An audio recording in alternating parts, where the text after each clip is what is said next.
একটা সময়ের মধ্যে উপস্থিত হয়ে আছি।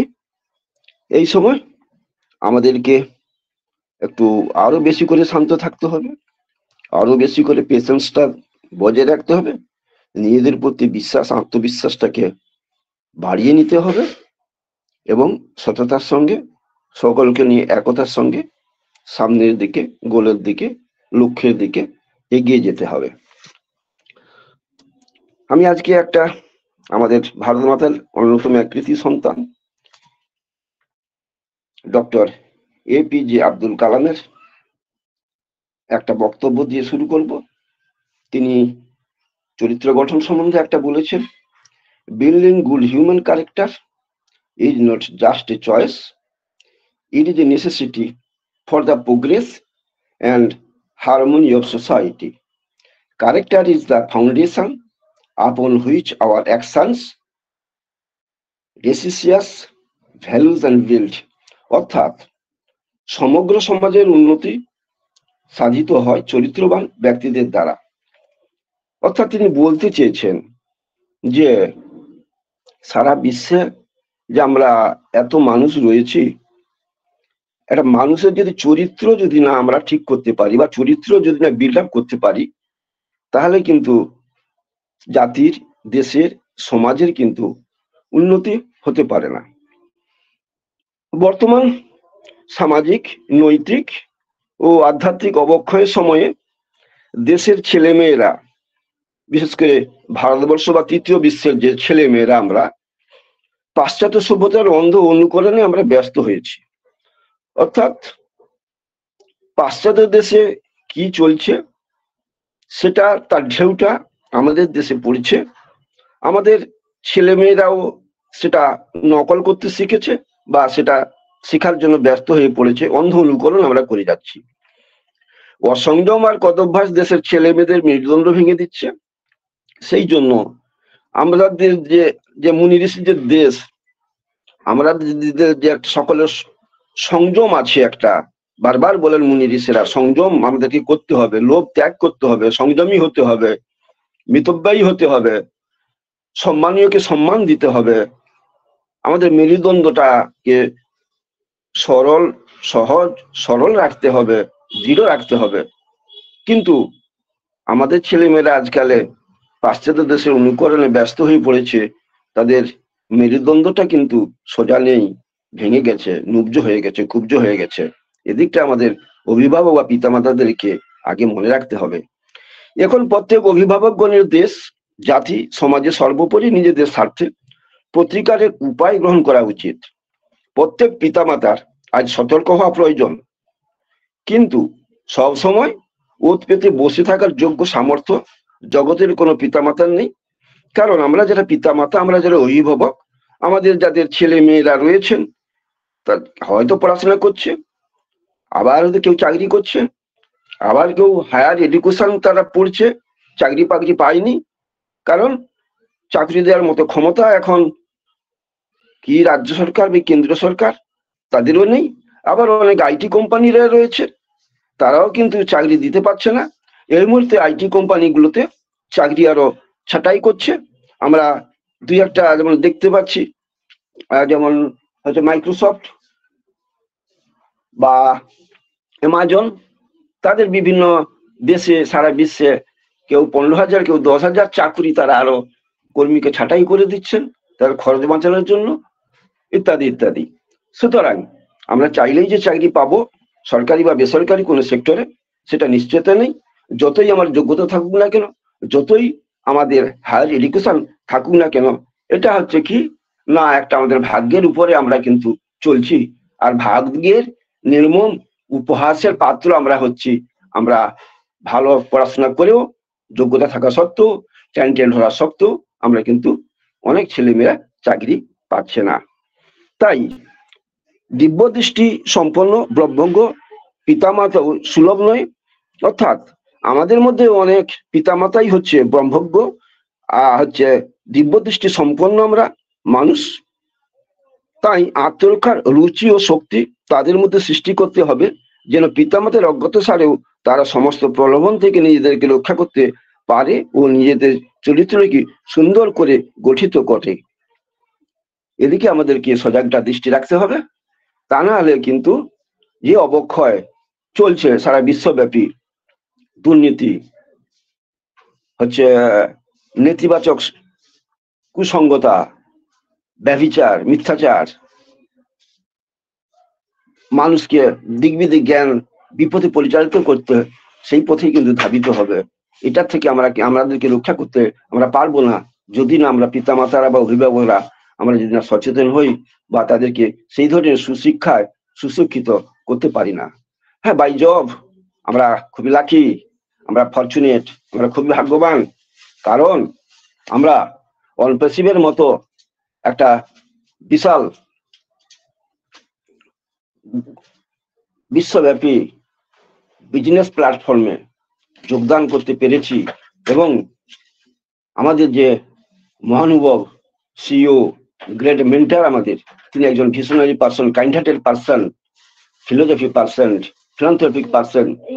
তার হচ্ছে সৌজন্যই কিন্তু আমাদের যোগ্যতা থাকুক আর না থাকুক, আমাদের পূর্বজন্মের স্বীকৃতি বলুন, পিতামাতার আশীর্বাদ বলুন, বা স্বয়ং ঈশ্বরের আশীর্বাদ বলুন, আমরা এখানে সুযোগটা পেয়েছি।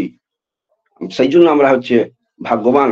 কারণ এই অবক্ষয় থেকে, সামাজিক অবক্ষয় থেকে, নৈতিক অবক্ষয় থেকে আমাদেরকে যে রক্ষা করার জন্য যে ধরনের একজন টিচার দরকার, আমরা কিন্তু সেই গড গিফটেড পার্সন আমাদের গ্রেট মেন্টার সিও কে পেয়েছি, অ্যাসেরের মতো, যিনি একজন ফ্যামিলি ম্যান হয়েও যিনি নিজের গণ্ডির মধ্যে সীমাবদ্ধ থাকছেন না।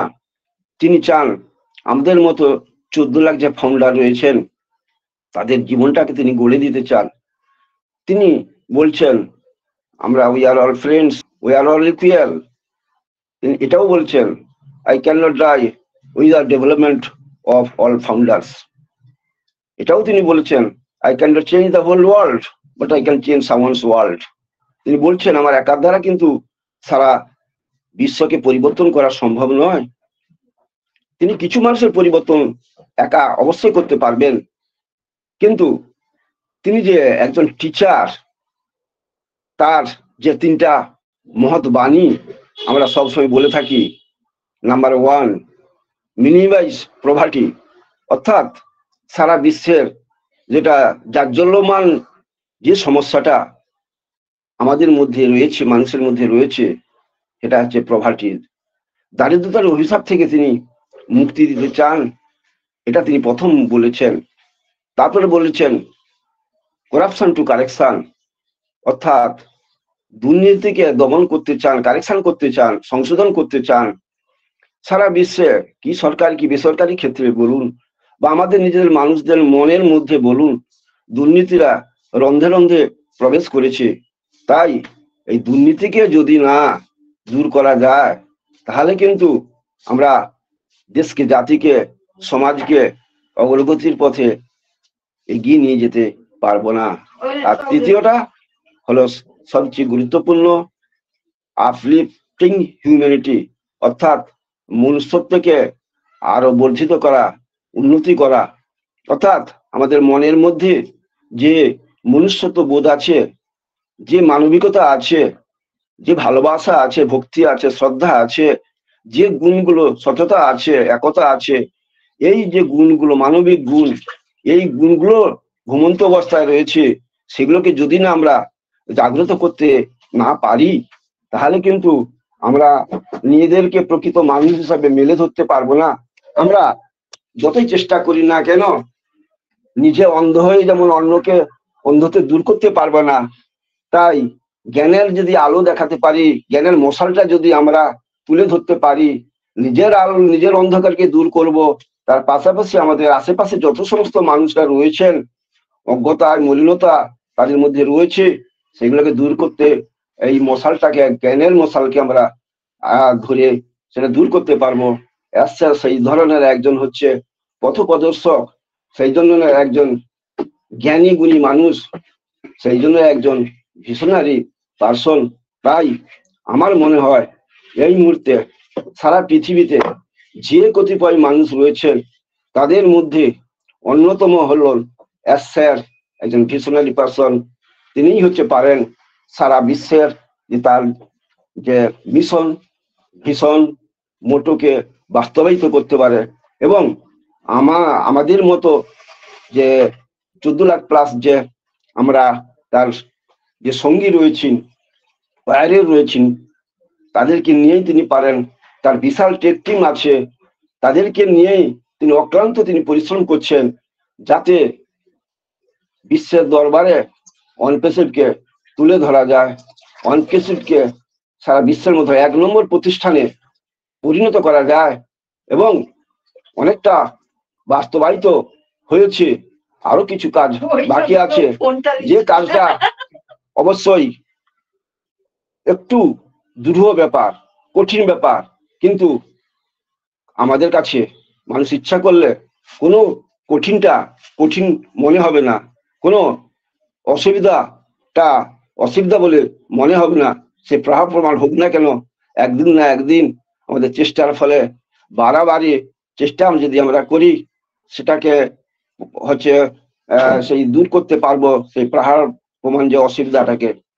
আমাদের কোম্পানি তো 5 বছরের কোম্পানি, স্টার্ট আপ কোম্পানি, সারা বিশ্বে অনেক তাবড় এলিট কোম্পানি, জায়ান্ট কোম্পানি রয়েছে। তাদের আমরা এই পজিশনে যে আসতে যেটা আমাদের 5 বছর লেগেছে, তার একটা বা দুটো প্রোডাক্ট নিয়ে তাদের আসতে সময় লেগেছে 8 থেকে 10 বছর, 12 বছর, 15 বছর। কিন্তু আমরা সারা বিশ্বকে জানান দিতে এসেছি এর নেতৃত্বে যে অনপ্যাসিভ কিন্তু 2-1 দিনের কোম্পানি নয়, এ চলে যাওয়ার জন্য আসেনি, এ চিরস্থায়ী, এর প্রেডিকশনটা আগামী 400 বছরের জন্য। তাই আমাদের যে লক্ষ্য, সেটাতে আমরা অবশ্যই পৌঁছবো। এর মধ্যেই দেখুন অনেক আমরা অ্যাওয়ার্ড পেয়েছি। আমরা হচ্ছে সুপার কার মজলিস, আমরা হচ্ছে শপিং মল, দুবাইয়ের Burj Khalifa, laser show, coca cola arena, আমরা হচ্ছে জিটেক্স গ্লোবাল সাবমিট করেছি। তারপরে হচ্ছে ইজিপ্টে আমরা হচ্ছে কোম্পানি হচ্ছে কনফারেন্স করেছি। আবার নেক্সট 5 থেকে 7 তারিখ সারা বিশ্বব্যাপী যে পুলিশ সাবমিট কনফারেন্স হতে চলেছে, তাতে আমাদের কোম্পানি একটা সম্মানের জায়গায় দখল করেছে। আমাদের কোম্পানি থেকে কোহোস্ট করার জন্য আহূত হয়েছে, ডাক পেয়েছে। আবার আমি বলবো, আমি একজন ভারতবাসী হিসাবেও আমি গর্ববোধ করছি, কারণ আমাদের ভারতবর্ষ থেকে 3 জন মানুষকে ওখানে ওই এক্সিবিশনে বা ওই কনফারেন্সে সাবমিটে আহ্বান করা হয়েছে যোগদানের জন্য। সুতরাং আমাদের গর্ব করার দিন অনপ্যাসিভ হিসাবে, আমাদের ভারতবাসী হিসাবে। তাই এখানে আমাদের কোম্পানিতে চলছে, কোথাও মাঝে মধ্যে তার হচ্ছে গতিটা রহিত হচ্ছে, কারণ অনেক বাধা বিপত্তির সম্মুখীন আমাদের হতে হচ্ছে। সমস্ত বাধা বিপত্তির সম্মুখীনকে আমাদেরকে এড়িয়ে, তাদেরকে রিপেয়ার করে তারপরে আমাদেরকে এগোতে হচ্ছে। তবে আমাদের কোম্পানি এর মধ্যে একজন ট্যালেন্টেড মানুষ, ইন্টেলেকচুয়াল ব্রেন এমপ্লয়ি নিয়োগ করেছেন, যিনি এআই সম্বন্ধে তার দক্ষতা রয়েছে। তিনি নতুন কিছু দিগন্ত তিনি সৃষ্টি করতে পারবেন, দেখাতে পারবেন। এবং আমাদের যে সমস্ত প্রোডাক্টগুলো আসছে, ডিজিটাল প্রোডাক্ট মার্কেটে অনেকগুলো পাইপলাইনে আসে, ও কানেক্ট চলে এসছে, আরো কিছু ফ্রি প্রোডাক্ট এসে গেছে, আমরা ব্যবহার করছি। আর যেগুলো আসছে নতুন কলেবরে আসবে, আরো উন্নত মানের হবে, আরো ডিস্ট্রাকটিভ হবে, আরো এফেক্টিভ হবে, এবং সেগুলো সারা বিশ্বের মানুষের পক্ষে সস্তায় অথচ কোয়ালিটি সম্পন্ন সেইগুলো হবে। সেই জন্যই হচ্ছে একজন ইন্টেলেকচুয়াল ট্যালেন্টেড ব্রেন এমপ্লয়িকে নিয়োগ করা হয়েছে, যেটা যে মানুষকে এই ধরনের ইন্টেলেকচুয়াল ব্রেন এমপ্লয়ি পাওয়া যায় না, দুর্লভ। বড় বড় যারা কোম্পানি, তারাই এইসব মানুষকে এনগেজ করতে পারেন তারা ব্যবসায়ের জন্য। কিন্তু আবার এইসব মানুষেরা ছোট ছোট কোনো কোম্পানিতে তারা যায় না। যে সমস্ত কোম্পানির একটা নামডাক আছে, একটা গুডউইল হয়ে গেছে মার্কেটে সারা বিশ্বব্যাপী, তারাই তাতে তারা যোগদান করতে আগ্রহী হয়। কারণ ছোট ছোট কোম্পানি ইচ্ছে থাকলেও তাদের সামর্থ্য নেই, পয়সা নেই। কিন্তু আমাদের কোম্পানি কিন্তু তা সত্ত্বেও এই ধরনের একজন মানুষকে রেখেছেন আমাদের কোম্পানিটাকে বাড়িয়ে নেওয়ার জন্য, কোম্পানির গুডউইলটাকে অক্ষুণ্ণ রাখার জন্য, আরো সারা বিশ্বের যে মার্কেট এখন রয়েছে, সারা বিশ্বে 866 কোটি মানুষ বেশি, সে বাজার ধরার জন্য। এবং আমাদের কোম্পানি তো একদিনের, দুদিনের, 2 বছরের জন্য নয়, তার প্রেডিকশনটা অনেক বছরের জন্য, ভবিষ্যতের জন্য। তাই আমাদেরকে কি করতে হবে না, সাবধানতা অবলম্বন করতে হবে। এই কোম্পানি আমাদের ভালোর জন্যই সবসময় সদা সচেষ্ট, অতন্দ্রী প্রহরীর মতো আগলে রাখার চেষ্টা করছেন, সামনের দিকে গো উইথ ফ্লোর সাথে নিয়ে যাচ্ছেন, সময়ের সাথে তাল মিলিয়ে আমাদেরকে চলার জন্য শিখিয়েছেন। আমাদেরকে অবশ্যই ধৈর্য ধরতে হবে, স্টেপস থাকতে হবে, আমাদের আশা অবশ্যই পূরণ হবে। হচ্ছে আমরা আপেল পাবো, আমাদেরকে একটু সময় দিতে হবে। আপেল পেলে আমরা হচ্ছে অনেক ফ্রি মাইন্ডে থাকতে পারবো।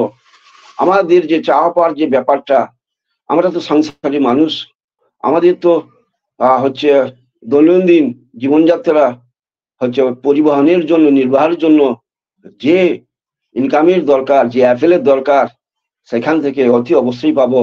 এবং এক সময় এত পরিমাণে পাবো যে শুধু ঘন্টায়, দিনে না, ঘন্টায় না, মিনিটে না, সেকেন্ডে না, ন্যানো সেকেন্ডেই আমরা এখান থেকে ইনকাম পাবো।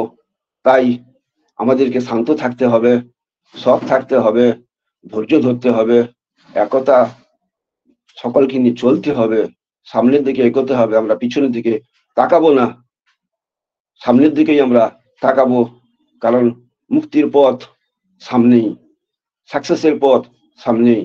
সুতরাং আমাদের যে সিস্টেম আছে, সেই সিস্টেমটা আমরা ফলো করব, লার্নিং মুডে থাকবো, যা প্রসেসের মধ্যে থাকবো। No system, no development, no development, no success. এই বলে সকলের সুখ সমৃদ্ধি, সুস্বাস্থ্য এবং দীর্ঘায়ু জীবন কামনা করে আমার ক্ষুদ্র বক্তব্য শেষ করলাম। নমস্কার, ধন্যবাদ। Okay, thank you mister Tapas Kumar Maity, অসংখ্য ধন্যবাদ আপনাকে। খুব সুন্দর, দুর্দান্ত আপনি আলোচনা করলেন স্যার, অসংখ্য ধন্যবাদ sir, thank you. Next welcome করব আমাদের respected mister Anupam Chowdhury. Sir welcome, good morning. Boom boom boom boom boom sir. Yes, respected host, co-host এবং এখানে উপস্থিত সমস্ত ফাউন্ডারদের জানাই প্রাতকালীন প্রীতি, শুভেচ্ছা, অভিনন্দন, ভালোবাসা প্রতিদিনের ন্যায়। আজ একটা সুন্দর মুহূর্ত, সানডে ইজ ফান্ডে, সবাই আনন্দের সঙ্গে থাকুন। কখনো মনে নিরানন্দ আনবেন না, সবসময় আনন্দ আনবেন। আনন্দই জীবনের সমস্ত কিছু, সুখ, শান্তি, ভালোবাসা, সমস্ত কিছুই আনন্দের মাধ্যমেই পাওয়া যায়। যে যত বেশি আনন্দ থাকতে পারে, অনেক দুঃখ কষ্টের মধ্যেও যে যত বেশি আনন্দ থাকতে পারে, তার জীবনে কখনো কিন্তু ক্লান্তি আসে না, তার জীবনেই কিন্তু এগিয়ে যাওয়ার একটা পথ অল টাইম ব্রাইট হয়ে যায়। অতএব প্রত্যেককেই বলবো, আপনারা প্রত্যেকেই এত দুঃখ কষ্ট যাই বলুন, তার মধ্যে নিজেকে আনন্দে রাখবেন। দেখবেন যখনই আনন্দে থাকবেন, তখনই দেখবেন আনন্দটা আপনার কাছে আসবে। আর যখন দেখবেন দুঃখ কষ্টের মধ্যে দিয়ে বিলং করবেন এবং তার মধ্যে মিলীন হয়ে যাবেন, তখনই দেখবেন সেই দুঃখ কষ্ট যেন আরো আপনাকে আঁকড়ে ধরছে। এটাই প্রকৃতির নিয়ম, এটাই বাস্তব। দেন দেখবেন যখন আপনার প্রকৃতিতে এই যে ঝড় বৃষ্টি, ঝড় বৃষ্টি, ঝড় বৃষ্টি, দেখবেন ঝড় বৃষ্টির কথা আমরা মনে করি যে হ্যাঁ এই রে ঝড় আসছে, এই রে বৃষ্টি আসছে, এই রে এই আসছে, এই রে সেই আসছে। এটাকে নিয়ে যদি আমি মনে করি যে হ্যাঁ আজকে আমি এটা করব না, আজকে আমি ওটা করব না, আজকে সেটা করব না, আজকে ঝড় বৃষ্টির জন্য আমি কিছু করতে পারবো না, বাট আপনার বাড়িতে কেউ একজন কোথাও মানে অসুবিধায় পড়েছে, তাকে আপনাকে নিয়ে আসতে হবে। বা সে আটকে পড়েছে, তাকে রিকভার করতে হবে। সেই জায়গা থেকে আপনি ভাবুন, আপনি যদি ওই ফেসে থাকেন যে হ্যাঁ, এত বৃষ্টি হচ্ছে, এত ঝড় হচ্ছে, আমি এই মুহূর্তে এখান থেকে বেরোবো না, ওই করবো না, সেই করবো না। বাট উনি কি ওখানে আটকেই থাকবেন? না হয় ওনাকে একটা পথ দেখার জায়গা আপনি করতে পারবেন, যদি আপনি আনন্দে থাকতে পারেন। আপনার আনন্দে থাকতে হবে, আপনাকে আনন্দে রাখতে হবে। যত আনন্দে থাকতে পারবেন, তত কিন্তু আপনার জায়গাটা আরো বেটার হবার চেষ্টা করবে। না হলেও আপনাকে শারীরিকভাবে, আপনাকে ফিজিক্যালি আপনাকে নিজেকে আরো বেশি এক্সাইটেড মুডে রাখতে হবে। এইজন্যই আমরা সকালবেলায় উঠে বলি না, আ আমার আ শরীরটা ব্যথা করছে, আমার শরীরটা এটা করছে, আমার শরীরটা সেটা করছে। দেন আমরা যদি সকালবেলা উঠে দেখবেন, নিজের শরীরটাকে একটু খাটের মধ্যে শুয়েই দেখবেন আপনার পা গুলো ওঠান, নামান, হ্যাঁ? বডিটাকে একটু এদিক ওদিক করুন। দেখবেন আস্তে আস্তে যেন আপনার আড়মোড়াটা ভাঙে এবং আস্তে আস্তে আপনার ভিতরে যে আ শরীরের মধ্যে নানা রকম যে ফ্লুইড গুলো আছে সেগুলো আবার সচেতন হতে শুরু করে দেয়। এবং যখনই সচেতন হতে শুরু করে দেয় তখন দেখবেন এই যে ব্যথা, বেদনা, এই সেই যেগুলো আছে না আস্তে আস্তে যেন যেতে থাকে। কারণ আমরা সকালবেলায় উঠে কিন্তু এক্সারসাইজ করি না। আমাদের মুশকিলটা হচ্ছে এটাই। সবচেয়ে বেশি সকালবেলা উঠেই নরমালি আবার সেই উঠে গেলাম, উঠে আ বাথরুম পায়খানা করে কোন রকমে আবার রেডি হয়ে বেরিয়ে গেলাম। কিন্তু বাট আপনাকে ভাবতে হবে যে আপনি যে সারারাত ধরে শরীরটা দিয়ে আ আ স্ল্যান্ডিং করেছিলেন, মানে শুয়েছিলেন, এই শুয়ে থাকার মধ্যে আপনার শরীরটা কিন্তু অচেতন অবস্থায় পড়েছিল। অচেতন অবস্থায় পড়েছিল। কিন্তু বাট এটা যখন আবার রিফ্রেশ হয়ে সকালবেলা ঘুম থেকে উঠছে, এই ৬ ঘন্টা বা ৭ ঘন্টা বা ৮ ঘন্টা যেই যেমনই ঘুমান, আফটার দ্যাট যখন উঠে আসবেন, তখন কিন্তু শরীরটা না অনেক সময় আ সেই জায়গায় থাকে না। সেই জায়গায় থাকে না। কারণ আপনাকে আবার আবার আপনার চেতনকে আবার জাগানো হয়, জাগিয়ে সে কিন্তু আবার এই শরীরটাকে বিলং করার চেষ্টা করে। এই শরীরটাকে বিলং করার চেষ্টা যখন করে, তখন দেখা যায় যে এই যে শরীরে যে আ হাত আছে, পা আছে, বডি আছে, এই আছে, এই যে ফিলিংটা আছে, এই ফিলিংটা দেখুন আস্তে আস্তে কিন্তু আ জড়তার মধ্যে চলে আসে। এই জড়তাকে কাটানোর জন্য আপনাকে কিন্তু সকালবেলা উঠে একটা এক্সারসাইজ করতে হবে। প্রতিটা হাত, পা, বডি এগুলো সব একটু নাড়ানাড়ি করবেন। ১ম এ মানে ১ম এ যাই হোক হাত-পা ঘোরালেন, ইয়ে করলেন, এক্সারসাইজ করলেন। আফটার দ্যাট কিন্তু আপনার ভিতর থেকে দেখবেন একটা অটোমেটিক একটা ঊর্জা, যাকে বলে ঊর্জা, সেই ঊর্জা আপনার কাছে যেন জাগ্রত হচ্ছে। অটোমেটিক হবে। এটাই নিয়ম, এটাই বাস্তব। তো এইভাবে করেই কিন্তু নিজেকে আরো বেশি কনসিয়াসনেস থাকার চেষ্টা করবেন। দেখবেন এই যখন ঊর্জাটা আপনার শরীরের মধ্যে আসতে শুরু করবে না, দেখবেন অটোমেটিক আপনার আশেপাশেও যদি কোন জায়গায় কোন অসুবিধা হয় বা কিছু হয়, দেখবেন অটোমেটিক তারা যেন আ থেমে যাচ্ছে, আপনার ব্রাইটনেস যেন বাড়তে শুরু করছে। অটোমেটিক হবে। দেখবেন অটোমেটিক হবে। এটা অটোমেটিক হয়। কারণ আপনি যদি বসে থাকেন তাহলে আপনার কাজ সেরম বসে যাবে। আপনি যদি যত জাগ্রত হবেন তত দেখবেন আপনার জিনিসটা যত জাগ্রত হবে এবং বিভিন্ন সাইড থেকে নানা রকম ভালো খবর আসা শুরু হয়ে যাবে। অটোমেটিক হবে এটা। এটা আমার লাইফে হয়। আমি এটা বাস্তব। আমি এটা প্রতিনিয়ত আমি দেখতে পাই। আর এই জায়গা থেকে আমি বলার চেষ্টা করছি। যাতে করে আপনাদের ক্ষেত্রেও সেম ভাবে হয়। মনের মধ্যে ইচ্ছা শক্তিটাকে আরেকটু বাড়াতে হবে। ইচ্ছা শক্তি যত জাগ্রত করতে পারবেন, তত কিন্তু আপনার জায়গা থেকে আপনি বেটার জায়গায় নিতে পারবেন। কেন সিস্টেমটা আমার কাছে এখন যেটা আছে, সেটা হচ্ছে আনপাসিভ সিস্টেম। তা আনপাসিভ সিস্টেমের মধ্যে থেকে আমরা কখনোই নিজেকে ফেলে দেব না। কেন এই যে ৫ বছর সিস্টেমটা শুরু হয়ে আজকে এই জায়গায় পৌঁছেছে। দেখুন কত অদম্য উচ্ছ্বাস, কত অদম্য আ আ আ ঊর্জা, ভাবুন। সেই ঊর্জা থেকে কিন্তু আজকে এত বড় আ আ জায়গায় এই জায়গায় আসার একটা আ প্রচেষ্টা নিশ্চয়ই আমার আপনার একার মাধ্যমে নিশ্চয়ই হয়নি। ১৪.৫ লক্ষ উপরে ফাউন্ডার, নট জোক, ১৪ লক্ষ প্লাস। একটা দুটো নয়। কত বড় একটা ওয়ার্লড, এত বড় একটা ওয়ার্লড এর মধ্যে কতটুকু সংখ্যক মানুষ আছে? ৮৫০ কোটি, 1.8 মিলিয়ন পিপল, তার মধ্যে আ আ 5 পয়েন্ট আ আ বা 5.5 এরকম বোধহয় মোবাইল ইউজার। আর আজকে দাঁড়িয়ে আমরা কতজন? মাত্র ১৪ লক্ষ ফাউন্ডার। ১৪ লক্ষ প্লাস। তাহলে ভাবুন যে এই 14 লক্ষ ফাউন্ডারের মধ্যে আপনি আমি অ্যাজ এ এখানে ফাউন্ডারশিপ পেয়েছি, পাওয়ার পর আমরা অনপ্যাসিভের কর্মকাণ্ডে বিভিন্ন রকম পথ চলতে গেলে তার সলিউশন, পথ চলতে গেলে তার বাধা, এই সলিউশন করতে করতে করতে করতে করতে করতে করতে সে কিন্তু আসল জায়গায় পৌঁছায়। আর তার মধ্যে আমরা যারা আছি সঙ্গী, সবাই সঙ্গী হিসেবে রয়েছি। এই সঙ্গী যারা আছি অংশীদার হিসেবে রয়েছি।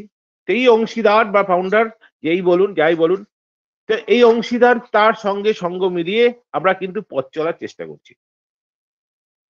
যেতে যেতে যেতে দেখা যাচ্ছে কোনো একটা জায়গায় সিস্টেমটার একটু কোনো একটা ছোটখাটো একটা খুঁটিনাটি অসুবিধার মধ্যে পড়েছে। তখন আবার সেই টেক টিম ঠিক করার চেষ্টা করছে। এই মুহূর্তে আমরা যারা আছি একে নিয়ে যাচ্ছিলাম, তাদের মধ্যে অনেকের মধ্যে কি এবার কি হবে না, এবার কি হলো না, এবার কি এটা হলো না, এটা কি হবে না, এইভাবে করে আমাদের মানসিকতা যদি থাকে তাহলে কিন্তু অসুবিধা হবে। তাহলে আমাদের ঊর্জাটা কোথায় থাকবে? ওইখানে, যে হ্যাঁ জিনিসটা কিন্তু আমাকে এতটা নিয়ে এসছে, এতটা পথ নিয়ে এসছে, সেটা কিন্তু ভাবছি না। আমি কিন্তু ভাবছি সামনের পথটা কঠিন, ওটা যেতে পারবো না, এটা কেন ভাববো? সামনের পথটা সোজা, এটা আরো ভালোভাবে যাব, এটা কেন চিন্তা করছি না? এইটা যখনই চিন্তা করবেন তখনই কিন্তু আপনি এগোতে পারবেন। কেন আমি এই মুহূর্তে দশরথ মাঝির কথা বলছি, যার কথা আপনারা অনেকেই হয়তো শুনেছেন, যেই ব্যক্তিটার মাধ্যমে একটা বিশাল পাহাড় যে কাটা শুরু করেছিল, এবং সেই ও একটা চেনি হাতুড়ি দিয়ে কাটতে কাটতে সে রাস্তা তৈরি করে ফেলেছিল। আর সেই দশরথ মাঝি কেন? বিকজ একটা জিনিস হয়েছিল ওর জীবনের। গল্পটা জাস্ট বলি। গল্পটা হচ্ছে এরকম যে তার ওয়াইফ ছিলেন প্রেগনেন্ট, তো গ্রামের বাড়িতে থাকতেন। তো উনি একটু যাই হোক বোকা শোকা মানুষ যেরকম হয় না, সেরকম আর কি। উনি অন্যদিকে ওনার ইয়ে ছিল না, কিন্তু সৎ ব্যক্তি ছিলেন, খুব সৎ ব্যক্তি ছিলেন, মনের দিক দিয়ে খুব ভালো ব্যক্তি ছিলেন এবং সৎ ছিলেন। আর এই ধরনের মানুষগুলোর জীবনে অনেক কিছু প্রবলেম আছে, আর এই ধরনের মানুষই কিন্তু জীবনে কিছু করে দেখাতে পারে। দ্যাটস ওয়াই আমরা যেমন দেখে রাখবেন রামকৃষ্ণের কথা বলি না, রামকৃষ্ণ যেমন বোকা শোকা মানুষ, অনেকে ওকে বলতো এই পাগল, এই এরকমই একজন দশরথ মাঝি ছিলেন। তো দশরথ মাঝি তার বাড়িতে যখন ছিলেন, তার ওয়াইফ প্রেগনেন্ট হয়ে গেছিলেন। এমত অবস্থায় যে গ্রামের বাড়ি ছিলেন সেখান থেকে ওই ওয়াইফকে নিয়ে যাওয়া হবে একটা মানে দূরে, ওখান থেকে প্রায় 5-6 কিলোমিটার বা 10 কিলোমিটার যেরকম একটা হবে। তো এই পথ অতিক্রম করে তার ওয়াইফকে নিয়ে যেতে হবে, সেখানে তার ওয়াইফের ডাক্তারের কাছে নিয়ে যেতে হবে। তো এই ডাক্তারের কাছে নিয়ে যাওয়ার জন্য সামনে একটা, ওর বাড়ি থেকে বেরিয়েই একটা বিশাল পাহাড় ছিল। তো এই পাহাড়টাকে অতিক্রম করে যাওয়াটা তার পক্ষে খুব অসম্ভব হয়ে পড়েছিল। এই অসম্ভব হয়ে যাওয়ার পরেই ওনার ওয়াইফ নিয়ে যেতে পারেনি বলে ওয়াইফ চলে যায়। দেন ওর মাথায় একটাই চিন্তা হয় যে এই পাহাড়ের জন্য আমার ওয়াইফ চলে গেছে, আমার বাচ্চাকে আমি পেলাম না। তখন থেকে ও শুরু করলো একটা ছেনি আর হাতুড়ি নিয়ে ওই পাহাড়কে কাটবে। পাহাড়ের মাঝখান দিয়ে কাটা শুরু করলো এবং কাটতে কাটতে কাটতে কাটতে একটা সময় সে পাহাড়ের মাঝখান দিয়ে রাস্তা তৈরি করে ফেললো। এটা বাস্তব ঘটনা এবং এটা নিয়ে বিশাল আলোড়ন সৃষ্টি হয়েছে আমাদের ইন্ডিয়াতে। যাই হোক, এরম একটা ব্যক্তির কথা বললাম, কেন বলছি? এর মনের ঊর্জাটা ভাবতে পারছেন, টার্গেটটা ভাবতে পারছেন?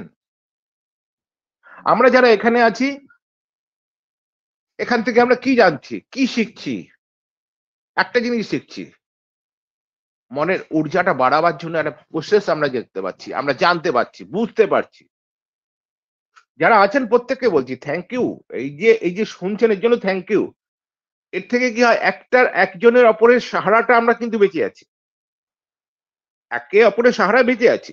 আর এই বাঁচিয়ে রাখার যে পদ্ধতি, সেটা কিন্তু ও কানেক্টের মাধ্যমে হচ্ছে, এবং তার যে ও কানেক্টটা চালনা করার যে জায়গাটা সেটা হচ্ছে টিম বাংলার নবাব।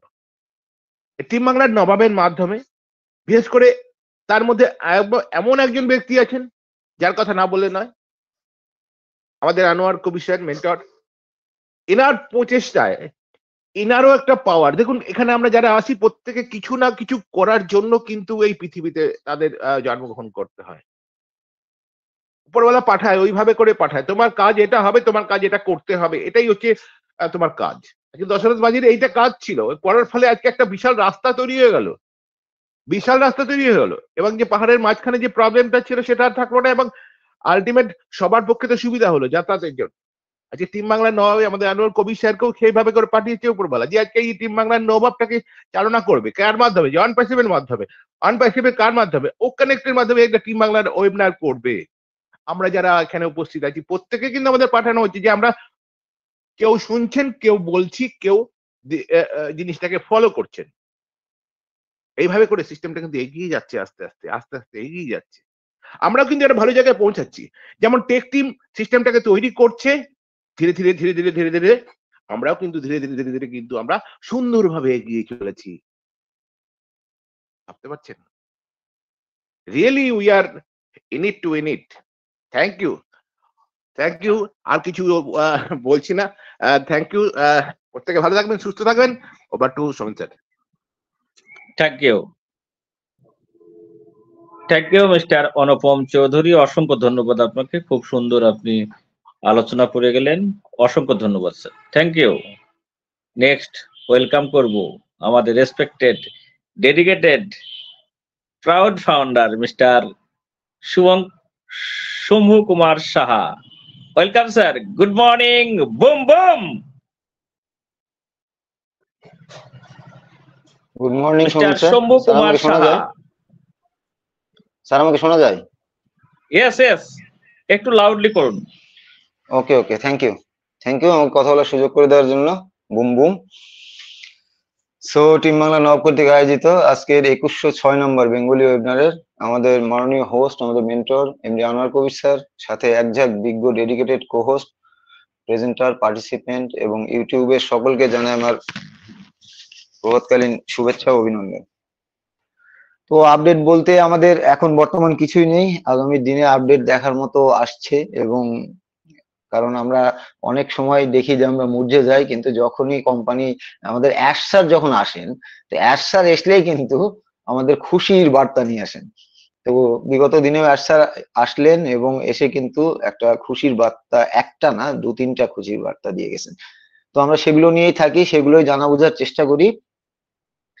তো আমাদের বুঝতে হবে অ্যাট ফার্স্ট যে আমাদের মিশন ভিশনটা কি, আমাদের কোম্পানির যে মিশন ভিশন বা যে কোনো বিজনেসের আপনি বলেন যে মিশন ভিশনটা যদি আপনার ক্লিয়ার না হয় তাহলে কিন্তু সেটা সামনের দিকে অগ্রসর হয় না। তো মিশন ভিশন ক্লিয়ার করতে হলে আপনাকে প্রথমে বিচার করতে হবে 4টা ওয়ার্ডের উপরে বিচার করতে হবে, যেমন কি, কেন, কখন এবং কিভাবে।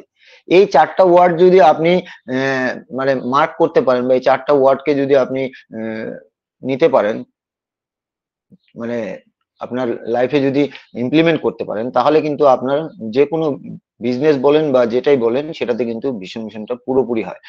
তো আমরা জানি, ও প্রথমে একটা কথা বলে নিই যে আমাদের বিভাস কান্তি মালাকার স্যার, কংগ্রাচুলেশন স্যার, আপনাকে আমি মানে আমার দিক থেকে আমাকে স্টোরি ম্যান মনে হয় আপনাকে, কারণ খুব সুন্দর গল্পের মাধ্যমে আপনি এত সুন্দর করে আমাদেরকে দিক নির্দেশনা গুলো বুঝিয়ে দেন। আসলে হ্যাটস অফ, এভাবে একসাথে চলতে থাকবো স্যার। সো আমি ভীষণ মিশন নিয়ে বলছিলাম। তো এই যে মেডিকেল সেক্টরে মনে করেন যে একটা ছেলে যদি ডক্টর হয়, তাহলে কিন্তু তাকে স্কুল লাইফ থেকে তার ভিশনটা ক্লিয়ার হতে হবে যে সে পড়াশোনা করে সে কি হতে চায়। তো সেই ক্ষেত্রে কিন্তু সে পড়াশোনা ম্যাট্রিক পাস করে, তারপর বিএ পাস করে, তারপর যে মেডিকেলে ভর্তি হয়, মেডিকেল থেকে ডাক্তারি ইন্টার্নি করে, পড়াশোনা করে, দেন একজন কিন্তু এমবিবিএস বা একজন ডাক্তার সে কিন্তু হয়। কিন্তু তার কিন্তু ভিশনটা, এটা কিন্তু ফার্স্ট দেখতে হবে, প্রথম ভিশনটা কি। তো এইরকমই কিন্তু আমাদের অনপ্যাসিভও কিন্তু অ্যাশ স্যার ভিশনটা দেখেছিলেন অনেক দিন আগে, 18 আগে 2008 সালে।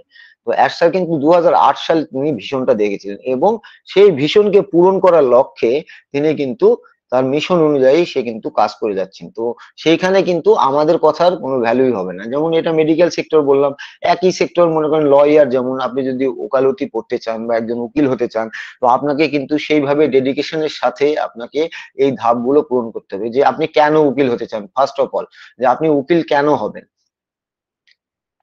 তো এটা আপনাকে বুঝতে হবে যে আপনি কি করতে চাচ্ছেন আগামী দিনে। আপনি লয়ার হয়ে আপনি কি কি কি সেবা আপনি যেহেতু আমরা জানি এই সেক্টর গুলো সবসময় সেবারই ইয়ে, লয়ার বলেন, মেডিকেল বলেন, তো এগুলো কিন্তু সেবা দানকারী সংস্থা বা পেশা।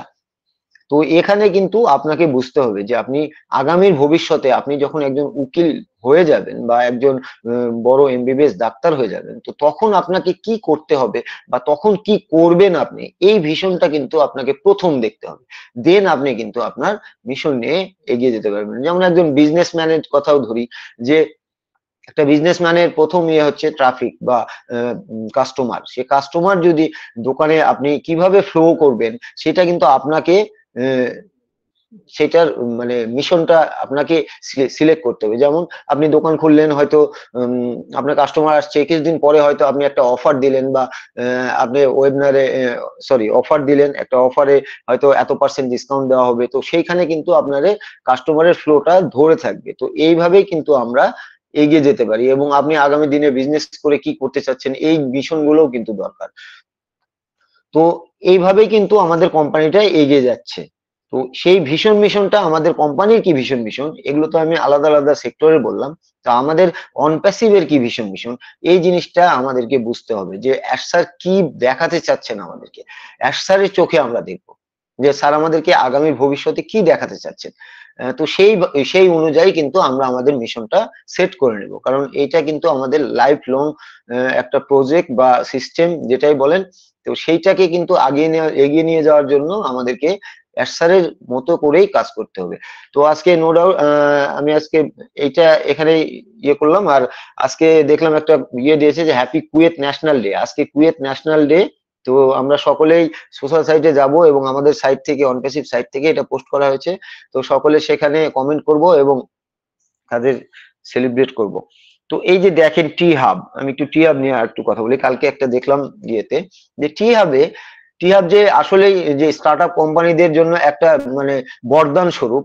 তো এইটা কিন্তু কালকেও আমি একটা জিনিস দেখলাম এবং টি হাবে একটা একটা নতুন স্টার্টআপ কোম্পানি, সেটার নাম হচ্ছে ল্যাব 32 স্টার্টআপ।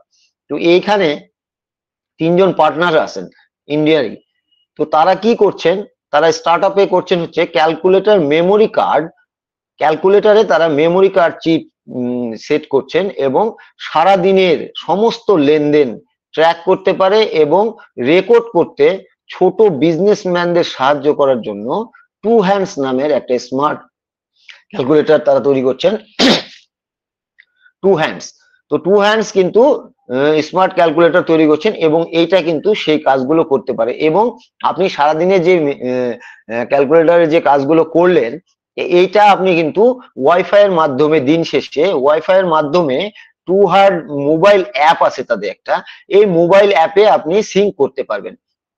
সিঙ্ক করে মানে কানেক্টিং করে আপনি কিন্তু সেটা ব্লুটুথ দিয়ে হোক বা ওয়াইফাই এর মাধ্যমে হোক দিন শেষে ব্যবহারকারীরা দেখতে পারেন এবং সেটা কিন্তু আপনি ডাউনলোড করে হার্ড কপিও রাখতে পারবেন যে সারাদিনে আপনি আপনার ক্যালকুলেটর দিয়ে কি লেনদেন করলেন সেইটার আপনি কিন্তু হার্ড কপিও আপনি সেভাবে পেয়ে যাচ্ছেন। দেখেন, তো এইটা কিন্তু তারা প্রজেক্টের নাম দিয়েছে হচ্ছে শার্ক ট্যাঙ্ক ইন্ডিয়া S3 এবং এইখানে কিন্তু টি হাব তাদেরকে 60 লাখ রুপি তাদেরকে স্টার্টআপে আপনার ইনভেস্ট করছেন বা তাদেরকে হেল্প করছেন এই স্টার্টআপটা তুলে আনার জন্য। দেখেন, টি হাবের কাছে যদি আপনার কাছে যদি কোনো স্টার্টআপ থাকে নতুন বা কোনো বুদ্ধি থাকে, তো আপনি গিয়ে টি হাবের সাথে শেয়ার করলে কিন্তু টি হাব আপনাকে নিঃসন্দেহে আপনার প্রজেক্ট যদি তাদের পছন্দ হয় তাহলে কিন্তু তারা মানে এভরিথিং, ওই যে 6M আর 2P আমি বলছিলাম যে টি হাবের একটা ফান্ডামেন্টাল আছে 6M 2P, এই 6M 2P দিয়ে কিন্তু আপনাকে তারা হেল্প করবে এবং আপনার স্টার্টআপকে উপরের দিকে গ্রো করার জন্য তারা কাজ করবে। তো আমি কালকে আরেকটা ইয়ে দেখলাম যে বিএমডাব্লিউর রোবোটিক্স কর্মী নিয়েছে। বিএমডাব্লিউ যে সংস্থা বা কার কোম্পানি বা যেটাই বলেন একটা কোম্পানি, তো তারা কিন্তু রোবোটিক্স কর্মী নিয়েছে কিছু। তো এই কর্মীগুলো কিন্তু তাদের জন্য অনবরত কাজ করে যাবে। তারা এক একটা রোবট মনে করেন 5 ফিট 6 ইঞ্চি হাইট, 130 পাউন্ড করে ওজন। তো তারা কি করে এভরি মানে আপনার জন্য তো যে কোনো কাজ করেই যাবে। তাদের হাত আছে, পা আছে এবং হাতগুলো তারা কিন্তু নখগুলো পুরো ভাঁজ করতে পারে একদম। যে কোনো মানে বস্তুকে ধরার জন্য তারা কিন্তু হাতটা ব্যবহার করতে পারেন। এবং তাদের মানে খাসিয়াতটা কি, তারা হচ্ছে এভরি 5 আওয়ার্স প্রত্যেক 5 ঘন্টা পর পর মানে বিশ্রামের জন্য সময় বরাদ্দ করে চার্জিং স্টেশনে নিজে থেকে হেঁটে যান এবং নিজে নিজেকে চার্জ করে নিয়ে আবার কিন্তু তারা কাজে লেগে যান। তো এইটা দেখেন যে কত বড় একটা মানে রেভুলেশন আনতে যাচ্ছে। মানে রোবোটিক্স দুনিয়াতে মানে এআই আর এমএল এর সংমিশ্রণে যে এই যে আইটি সেক্টর বা এই ওয়ার্ল্ড ডিজিটাল সেক্টর বলেন, তো এইখানে কিন্তু আপনার বিশাল একটা রেভুলেশন আনতে যাচ্ছে, বিশাল একটা রেভুলেশন। তো মানুষ কিন্তু আগামী দিনে আপনাকে গিয়ে আপনার মানে যে কোনো চাকরির জন্য বলেন বা যেখানে বলেন, আপনাকে গিয়ে কিন্তু গিয়ে সামনাসামনি ভাইবা দিতে হচ্ছে না, ডিরেক্ট কিন্তু ভার্চুয়ালি আপনি কিন্তু ভাইবা যে এক জায়গায় বসে থেকে আপনি 8টা 10টা মানে কোম্পানিতে যদি জবের ইয়ে অ্যাপ্লিকেশন থাকে সেখানে কিন্তু আপনি অ্যাপ্লিকেশন করতে পারছেন এবং আপনার আপনার ভাইবাটা কিন্তু সেই অনলাইনে বা ভার্চুয়ালি আপনি কিন্তু টোটালি দিয়ে দিতে পারছেন।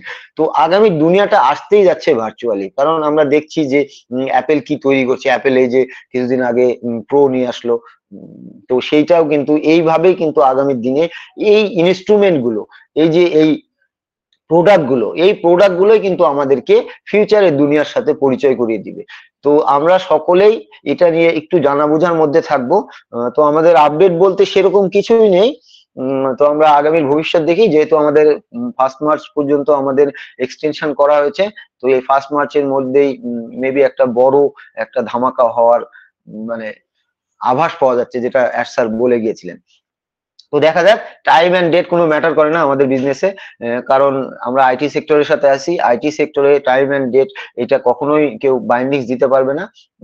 তো আমরা টাইম এন্ড ডেট নিয়ে ওয়ারি করব না, আমরা আমাদের প্রোডাক্টের কোয়ালিটি গুলো নিয়ে আমরা দেখবো, আমরা প্রোডাক্ট গুলো দেখবো, আমাদের প্রোডাক্ট গুলো কি আসতে যাচ্ছে, আমরা ওয়ার্ল্ডে কি প্রোডাক্ট গুলো আমরা ডেলিভার করতে যাচ্ছি বা আমরা প্রোভাইড করতে যাচ্ছি, সেই প্রোডাক্ট গুলো আদার্স ওয়ার্ল্ডে যে প্রোডাক্ট গুলো চলছে সেই একই মানে গ্রেডের বা মানের বা সমমানের, তো সেগুলো আমাদের চেয়ে তারা সার্ভিস কি দিচ্ছে আর আমরা কি সার্ভিস দিচ্ছি, আমাদের কস্ট কেমন, কস্ট ইফেক্টিভ কিনা, আমরা এগুলো দেখবো, এগুলো নিয়ে জ্ঞান অর্জন করব। এগুলো যখন আমাদের ব্রেনের মধ্যে যাবে, এই যে যেমন সকালবেলা আমাদের শোভেন স্যার বললেন যে আমি কিন্তু কালকে ফাটিয়ে দিয়েছি, আসলেই স্যার আপনি কিন্তু ফাটিয়ে দিয়েছেন, যে 40 জনের আপনি একটা মাছের ঝাঁক পেয়ে গেছেন মনে করেন।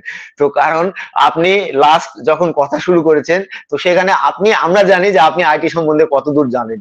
তো আমরা যেহেতু আমরা ওয়েবিনারে থাকি সব সময়, কিন্তু তারা কিন্তু আপনাকে ফার্স্ট শুনেছে কালকে, এবং তারা শুনে কিন্তু তাদের মানে আরেকটু বলেন এইরকম একটা মানে এক্সপ্রেশন কিন্তু আমার মনে হচ্ছে যে তারা এইরকম দেখিয়েছে।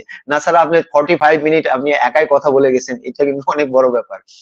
তো আমরা এভাবেই যখন দুনিয়ার কাছে আমরা যখন ইন্ডিভিজুয়ালি যখন আমরা এভাবে আমাদের নিজেকে ডিসক্লোজ করব, আমরা যখন নিজেকে যখন তুলে ধরবো এই এআই আইটি সম্বন্ধে, তখন কিন্তু আপনার মর্যাদা, আপনার সম্মান কিন্তু অন্য একটা লেভেলে থাকবে। কারণ আমরা আইটি এআই সম্বন্ধে কিন্তু এই প্রফেশনটাকে আমরা কিন্তু সব সময় আমরা কিন্তু খুব মানে চোখে দেখি, সম্মানের চোখে দেখি এই প্রজেক্ট গুলোকে। তো আর এই প্রজেক্ট গুলোতে আমরা পড়াশোনা না করেও কিন্তু আমরা এর সাথে মানে লাকিলি আমরা অনপ্যাসিভের সাথে যুক্ত হয়ে গিয়ে আমরা কিন্তু অনপ্যাসিভ আমাদেরকে কিন্তু এগুলো শিখিয়ে দিচ্ছে। অনপ্যাসিভের মানে ইউনিভার্সিটিতে আমরা পড়াশোনা করছি এখন বর্তমানে মনে করেন, আর কিছুদিন পর একাডেমি আসলে আমরা তো পড়াশোনা করবোই, দেখি কোথায় কোথায় ডিগ্রি নেওয়া যায় এই বয়সে। তো সেগুলো তো আমাদের মধ্যে থাকবেই, এগুলো জানা বোঝার। কিন্তু আমরা যখন মানুষকে প্রোভাইড করব, আমরা কোনো সময় এই যে আমাদের সোমেন স্যার বলে গেলেন যে আমরা কখনোই কিন্তু অ্যাপেল বিষয়টা চর্চা করব না। যে কোনো জায়গায় গিয়ে আমরা কিন্তু অ্যাপেল বিষয় চর্চা করবো না। আর কখনোই আমরা বলবো না অ্যাজ এ ফাউন্ডিং মেম্বার, আমরা সবসময় আমাদেরকে পরিচয় দিব আমরা পার্ট অফ অনপ্যাসিভ এবং আমরা অ্যাফিলিয়েট হিসেবে আমরা অনপ্যাসিভে কাজ করি। কারণ এইটা বললে আপনার যথেষ্ট, একজন যার বোঝার সে বুঝে নেবে। তো যেখানে দরকার সেখানে আমরা এই ফাউন্ডিং মেম্বারটা ইউজ করব, আদারওয়াইজ আমরা সব জায়গাতে ইউজ করব না। কারণ এইটার একটা মানে আলাদাই একটা মাধুর্য আছে এবং এটা কিন্তু সকলে হুট করে সব সময় বিশ্বাস করতে পারবে না। তো আমরা চাইও না যে কাউকে আমরা ফাউন্ডিং মেম্বার এভাবে বলে বলে আমরা ইয়ে করতে। তো যখন ফুল ফুটবে, তখন যখন সূর্য উঠবে, তখন কিন্তু সকলেই দেখবে একসাথে। তো যখন আমরা আমাদের ওয়ার্ক করব, আমরা যখন আমাদের প্রোডাক্ট গুলোকে আমরা যখন প্রোভাইড করব ওয়ার্ল্ডের হিউম্যানিটির জন্য, বা আমরা যখন আমাদের সিস্টেমটাকে যখন আমরা প্রোভাইড করব মানুষের লাইফ চেঞ্জিং এর জন্য, তো সেই জায়গাগুলোতে কিন্তু আমরা অ্যাজ এ অ্যাফিলিয়েট বা উই আর পার্ট অফ অনপ্যাসিভ এই কথাটা আমরা ইউজ করব। এটা আমার মনে হয়, আমার ব্যক্তিগত ধারণা। তো এটুকু বলে আমি আমার শেয়ারিং রাখছি স্যার। সকলে আনন্দে থাকি, খুশি থাকি। সকাল থেকে আমার মনটাও খারাপ ছিল, কারণ সকালবেলা 3টা থেকে এখানে প্রচুর বৃষ্টি হচ্ছে, সকাল 9টা পর্যন্ত প্রচুর বৃষ্টি হয়েছে। তো বৃষ্টি দেখলে সকালবেলা আসলে মনটা ইয়ে হয়ে যায়, কিন্তু কিছু করার নেই, কর্মসূত্রে আসতেই হবে, কর্মযোগ্যে জায়গায় আসতেই হবে। এই টাইম আর মানি ফ্রিডমের জন্যই কিন্তু আমরা এই অনপ্যাসিভের সাথে আসি। আজকে যদি টাইম আর মানি ফ্রিডম আমাদের থাকতো, আমি বাসা থেকে বেরোতাম না। ইয়েস, আমাকে শোনা যায়? ইয়েস স্যার, ইয়েস শোনা যায়। আচ্ছা, আপনি কথা বলেন, এটা কি ওপেন জায়গায় বলেন না কোনো মানে বদ্ধ ঘরে বলেন, কোনটা? বদ্ধ ঘরে স্যার। আমার একটা উপরে মানে আমার পেইন্টের বিজনেস, তো এখানে কিছু মেশিনারি জিনিস আছে, তো এখানে একটা আমার ঘর আছে পুরো বদ্ধ ঘরে, সামনে গ্লাস লাগানো, এখানে কথা বলি স্যার। কারণ এখানে কথা বললে আমি কমফোর্ট ফিল করি স্যার, মানে নিচে দোকানে কথা বলা যায় না। ওটাই আমি ভাবছিলাম যে আপনি যেহেতু একটা আপনার শপ আছে, দোকান আছে, তো সেই জায়গা থেকে আপনি যে কথাগুলো বলেন, লাউডলি বলেন, প্রাউডলি বলেন, গর্বের সাথে বলেন, বিশ্বাসের সঙ্গে বলেন, তো সেই জন্য আমি বলি যে আপনি কি তাহলে এরকম কিছু একটা হতে পারে যেমনটা আপনি বললেন, এটা ভাবছিলাম। Yes sir, yes. আমার মানে শোরুমটা নিচে, আর আমার উপরে একটা অফিস আছে, সেখানে আমি বসি। তো এইখানে আমি মানে এখানে আমার কালার ব্যাংকের কিছু মেশিন আছে, এই মেশিনের পার্ট নিয়ে আমি বসি এখানে। তো এখানেই আমি মানে কমফোর্ট ফিল করি কথা বলতে, মানে এই জন্য এখানে কথা বলি। তো সকলে মিলে আমরা আগামী দিনে যাব। এবং আপনি কেন এত কেন আপনার একটা বিজনেস আছে, আপনি ভালো মোটামুটি আপনার চলে যায়, তারপরে কেন আপনি উইদাউট অ্যাপেল এখানে পড়ে আছেন? ফালতু না স্যার, ফালতু না? আমি না স্যার, আমি অনপ্যাসিভ কে ফালতু বলা আমি এখানে আমি পছন্দ করলাম না। আপনি আমাদের মেন্টর, আপনি কেন বলবেন ফালতু? অনপ্যাসিভ তো অনপ্যাসিভই স্যার। অনপ্যাসিভ কে আমার অনপ্যাসিভের জন্য আমি ফ্রেন্ড সার্কেল ছেড়ে দিয়েছি, আপনি জানেন। আমি তো সেটাই বলছি যে আপনি 2 ঘন্টা 4 ঘন্টা 5 ঘন্টা আপনি আমাদের এখানে সময় দিচ্ছেন, তো এটা কেন? এটাই আমার বলার আর কি। এটা অবশ্যই স্যার আমাদের ফাইন্যান্সিয়াল ফ্রিডম এবং টাইম ফ্রিডম, মানি ফ্রিডম, এবং আমরা যেহেতু হিউম্যানিটির জন্য এসেছি, তো এই একটা সেক্টরই আছে আমি যতগুলো দেখছি যে বিজনেসটা কি আপনার বাবার ছিল না আপনার? কি স্যার? যে বিজনেসটা আপনি বর্তমানে আছেন? আমার বাবার স্যার, মানে পূর্বপুরুষের বিজনেস, 3 পুরুষে আমি চালাচ্ছি এটা। আচ্ছা, আপনি থার্ড জেনারেশন। Yes sir. তো অনপ্যাসিভ এমন একটা সেক্টর। Yes sir. নেক্সট আপনার ছেলে মেয়ে কটা আমি তো জানি না, কিন্তু আমার এক ছেলে স্যার, ও 11 বছর বয়স, ওর আদি নাম। কিন্তু ওর একটু সমস্যা আছে স্যার, মানে ও মানে একটু স্পেশাল স্কুলে দেওয়া আছে, মানে ওর একটু মানে মাইল্ড অটিজমের সমস্যা আছে। তো ও কথা একটু কম বলতে পারে, মানে কথা বোঝে সবই, কিন্তু ও কথা নিজ থেকে কম বলে। মানে যখন আমি ফোর্স করি বা আমরা ফোর্স করি, তো তখন ও কথা বলে আমাদের সাথে। তো এটা নিয়ে আমি মোটামুটি ইন্ডিয়াতে 3-4 জায়গায়, ভেলোর বলেন, ব্যাঙ্গালোর বলেন, সব জায়গায় দেখিয়েছি, 3-4 বার গেছি। তো সেখানেও ডাক্তাররা বলছেন যে মানে এটা ডে বাই ডে আস্তে আস্তে ইমপ্রুভ হবে, একবারে ইমপ্রুভ হবে না। কারণ স্যার ওর সমস্যাটা হয়ে গিয়েছিল, আমি আপনাকে একটু খুলেই বলি, যেহেতু ওয়েবিনারে আসি তারপরও বলতে মন ছিল যে যখন আমার যখন ছেলে হয় স্যার, যখন 7 মাস বয়স, তো ওর তখন মুখে ভাতের আগে